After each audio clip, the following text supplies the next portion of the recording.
तो मुंबई में पिछले कुछ महीने में खसरा के मामले बढ़ने लगे हैं। अब तक 164 मामले सामने आ चुके हैं, जबकि 2021 में सिर्फ 9 मामले थे और 2020 में सिर्फ 25 मामले ही सामने आए थे। इस साल अब तक खसरा से 7 लोगों की मौत की आशंका जताई गई है। खसरे के संक्रमण को लेकर 80 मरीज अस्पताल में भर्ती हैं। 1 से 4 साल के जो बच्चे हैं वो सबसे ज्यादा इससे प्रभावित हैं। बीएमसी अस्पताल में अब मरीजों के लिए अलग वार्ड बनाया गया है। विशेषज्ञों का कहना है कि टीकाकरण की कमी और कुपोषण के कारण ये बीमारी जानलेवा हो रही है। 2 साल तक के 20,000 बच्चों को अब तक टीका नहीं लगा है, लेकिन अब तेजी से खसरे का टीका लगाया जा रहा है। बड़ी लापरवाही भी यहां पर सामने आई है, क्योंकि कई बच्चे ऐसे हैं जिन्हें अब तक टीका नहीं लगाया गया है और टीकाकरण सिर्फ एडवर्टीजमेंट में ही देखने को मिल रहा है। मुंबई में पिछले साल की अगर बात करें, सिर्फ 9 ही केसेस सामने आए थे। उससे पिछले साल 2020 में सिर्फ 25 मामले सामने आए थे, लेकिन इस साल 164 मामले अब तक सामने आ चुके हैं और 7 लोगों की मौत की आशंका भी जताई गई है। खसरे के संक्रमण को लेकर 80 मरीज अस्पताल में भर्ती हैं।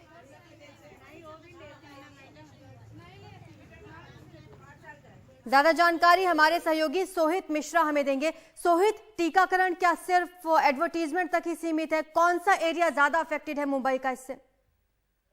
जी देखिए, ये जो मामले हैं मीजल्स के, अगर उसकी बात करें तो वो लगातार बढ़ रहे हैं, जिसके बाद अब तक जो जानकारी मिली है 164 मामले मुंबई में इसके रिकॉर्ड किए गए हैं। ये इसलिए भी खतरनाक है क्योंकि 2021 में केवल 9 मामले और 2020 में केवल 25 मामले यहाँ पर मिले थे। अब तक 7 लोगों की मृत्यु भी हुई है, लेकिन ये अभी भी पता नहीं चल पाया कि केवल मीजल्स जो कहा जा रहा है उसकी वजह से ये मृत्यु हुई है, जो और भी कई वजह है। 80 लोगों को अब तक अस्पताल में भर्ती कराया गया है और इसमें सबसे चिंताजनक बात यह है कि जो बच्चे जिनकी उम्र 1 से 4 साल के बीच की है वो सबसे ज्यादा प्रभावित हैं। सबसे ज्यादा मामले गोवंडी इलाका है, जहां पर कई झुग्गी झोपड़ियां हैं, वहां से आ रहे हैं, जिसकी वजह से अब कई जगहों पर आइसोलेशन वार्ड भी बीएमसी की ओर से बनाया गया है और जो बीएमसी के अधिकारी हैं उनकी ओर से लगातार इस पर ध्यान दिया जा रहा है। अब तक जो जानकारी मिली उसके अनुसार 20,000 बच्चे ऐसे हैं जिनकी उम्र 2 साल या उससे कम है, जिनका टीकाकरण होना बाकी है और टीकाकरण बड़े पैमाने पर बहरहाल शुरू है। बीएमसी की वैक्सीनेशन कई जगहों पर शुरू है और जो डॉक्टर्स हैं उनकी ओर से भी इस पूरे मामले की जांच की जा रही है। लेकिन टीकाकरण पर सवाल इसलिए उठ रहे हैं, देखिए, क्योंकि सोहित 2020 में सिर्फ 25 मामले थे और 2021 में ये कम हो गए थे, सिर्फ 9 मामले, लेकिन इस साल अब तक 164 मामले सामने आ चुके हैं। ऐसे में सवाल तो उठता है। जी बिल्कुल, सवाल उठता है और इसलिए बीएमसी की ओर से कई सारे कदम भी उठाए जा रहे हैं और बीएमसी अब तक ये भी नहीं पता लगा पाई है कि आखिर ये मामले इतने क्यों बढ़े हैं। आज जब कैबिनेट की बैठक होने वाली है महाराष्ट्र सरकार की, उसमें भी इसके ऊपर चर्चा होने वाली है, ये भी जानकारी हमें मिली है।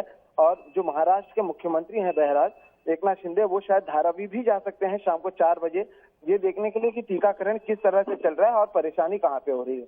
तो बीएमसी की ओर से कदम उठाए जा रहे हैं, बीएमसी के अधिकारी मौजूद हैं, लेकिन जिस तरह से मामले बढ़े हैं, जिस तरह से आंकड़े बढ़े हैं और कुछ बच्चों की मौत भी हुई है, उसके बाद सवाल उठना लाजमी है।